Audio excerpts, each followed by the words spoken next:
اعوذ باللہ من الشیطان الرجیم بسم اللہ الرحمن الرحیم قیما لینذر بأسا شدیدا من لدنہ، عدل والی کتاب کہ اللہ کے سخت عذاب سے ڈرائے، کہ اللہ کے سخت عذاب سے ڈرائے۔ اس کتاب کی پہلی صفت یہ تھی کہ اس میں کوئی ٹیڑھا پن نہیں ہے، یہ بالکل سیدھی بات ہے، انصاف والی بات ہے، قیم العدل والی بات ہے، ٹیڑھا پن نہیں ہے، عدل والی انصاف والی بات ہے، حق کہنے والی بات ہے، یہ اپنے پرائے کا لحاظ کیے بغیر حق بات کہتی ہے، حق بات بتاتی ہے۔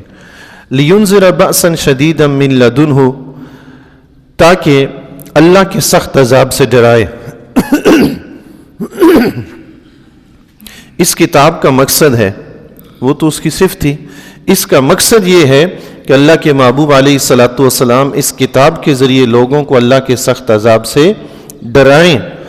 وَيُبَشِّرَ الْمُؤْمِنِينَ الَّذِينَ يَعْمَلُونَ الصَّالِحَاتِ، اور خوشخبری دیں ایمان والوں کو جو نیک اعمال کرتے ہیں، ایمان والوں کو خوشخبری دے جو نیک اعمال کرتے ہیں، گناہ کرنے والوں کو، کفر کرنے والوں کو، غافلین کو، کفار کو ڈرائے، مومنین کو، صالحین کو خوشخبری دے۔ اللہ تعالیٰ نے پہلے ڈرانے کا ذکر کیا، پھر خوشخبری دینے کا ذکر کیا۔ اس کی وجہ یہ ہے کہ نقصان سے بچنا نفع حاصل کرنے سے زیادہ ضروری ہے۔ بندہ پہلے نقصان سے بچے، پھر نفع حاصل کرنے کا فائدہ بھی ہوگا۔ اگر بندہ نقصان سے ہی نہیں بچ پایا تو نفع بخش چیزوں سے فائدہ کیا حاصل کرے گا؟ اس لیے اللہ نے پہلے ڈرانے کا ذکر کیا کہ نقصان دہ چیزوں سے ان کو ڈراؤ، اس کے بعد خوشخبری دی ہے مومنین کو۔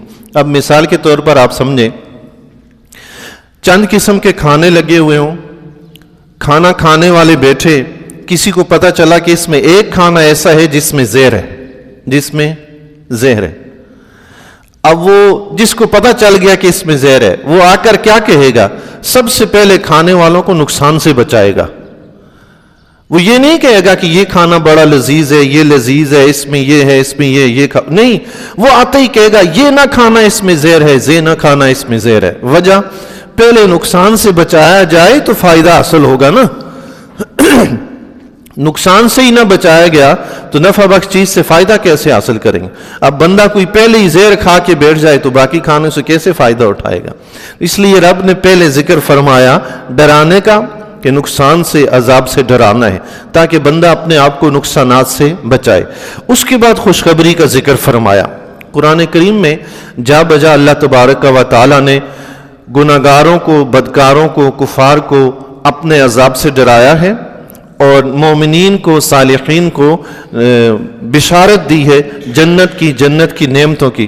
مثال کے طور پہ ایک مقام پہ رب کائنات فرماتا ہے فَأَمَّا مَنْ طَغَىٰ وَآثَرَ الْحَيَاةَ الدُّنْيَا فَإِنَّ الْجَحِيمَ هِيَ الْمَأْوَىٰ، جس شخص نے سرکشی اختیار کی اور دنیا کی زندگی کو دین پر ترجیح دی، فَإِنَّ الْجَحِيمَ هِيَ الْمَأْوَىٰ، تو بے شک جہنم اس کا ٹھکانہ ہے، جہنم اس کا ٹھکانہ۔ یہ ڈرا دیا ہے قرآن نے کہ جو سرکشی اختیار کرے گا، دنیا کی زندگی کو ترجیح دے گا، اس کا ٹھکانہ جہنم ہے۔ یہ دنیا کی زندگی کو ترجیح دینا کیا ہوتا ہے؟ زندگی میں ایسے موڑ کئی بار آتے ہیں، ایسے واقعات کئی بار آتے ہیں جب ایک طرف دین ہمیں بلا رہا ہوتا ہے، دوسری طرف دنیا بلا رہی ہوتی، دین اور دنیا دونوں مد مقابل آ جاتے ہیں۔ اس وقت بندہ مومن نے فیصلہ کرنا ہے میں نے دین کی طرف جانا ہے یا دنیا کی طرف جانا ہے۔ جس نے یہ فیصلہ کر لیا کہ نہیں مجھے یہ حکم ماننا ہے، یہ دین ہے، اس نے تو کامیابی پائی، اور جس نے یہ فیصلہ کیا نہیں دنیا کی ضرورت ہے پہلے میں یہ کروں گا، اس نے اپنے آپ کو ڈبو دیا، اس نے دنیا کو ترجیح دی۔ ایک طرف اللہ کا دین ہے، اس کا حکم ہے کہ ایسا نہ کرو، دوسری طرف آپ کی دنیا کی ضرورت آپ کو بلا رہی ہے کہ نہیں ایسا کر لو یہ فائدہ ہوگا۔ تو اب جس کسی نے وہ دنیا کا فائدہ دیکھ کر اس کو کر لیا، اس نے دین کو پس پش ڈال کے دنیا کو ترجیح دی۔ تو رب نے فرمایا جس نے سرکشی اختیار کی، دنیا کی زندگی کو ترجیح دی، فَإِنَّ الْجَحِيمَ هِيَ الْمَأْوَىٰ، تو اس کا ٹھکانہ جہنم ہے۔ یہ اللہ تعالیٰ نے ڈرا دیا۔ اور بھی کئی مقامات پر اس طرح کا ذکر ہے۔ مومنین کو خوشخبری دیں، یہ قرآن مومنین کو خوشخبری دینے کے لیے آیا ہے۔ دیں گے حبیب علیہ الصلوۃ والسلام، اس قرآن کے ذریعے مومنین کو خوشخبری دیں گے۔ اللہ تعالیٰ نے قرآن کریم میں کئی مقامات پر مومنین کو، صالحین کو خوشخبری جنت کی عطا فرمائی ہے۔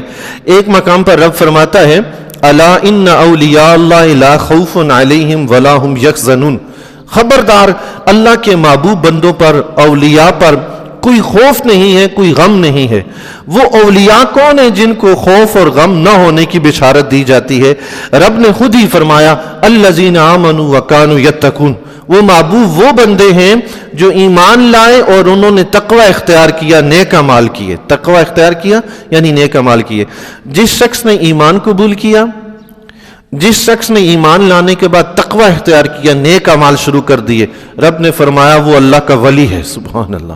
اس سے پہلے اولیاء کا ذکر فرمایا، اولیاء کی تعریف یہ فرمائی ایمان لانے والے، تقوی اختیار کرنے والے۔